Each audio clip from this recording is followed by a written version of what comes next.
به نام خدا، سه طبق خانه فروش لوکس به هرات نی 7 جاده ابریشم ثبت داریم که خانه مسکول مجموعاً دارای 4 اتاق، 100 لیز آشپزخانه و سرویس های هر طبق مجهز می باشد، همراه 2 پارکینگ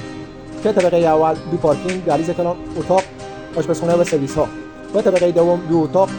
دهلیز کلان، آشپزخانه و سرویس ها و طبقه سوم 1 اتاق، دهلیز آشپزخانه و سرویس ها همراه بام می باشد. و برای بازدید این خانه و خانه‌های بیشتر میتونید با آدرس دفتر ما هرات نی 7 جاده ابریشم روبروی مسجد جامع حضرت علی دفتر انجینری امیدی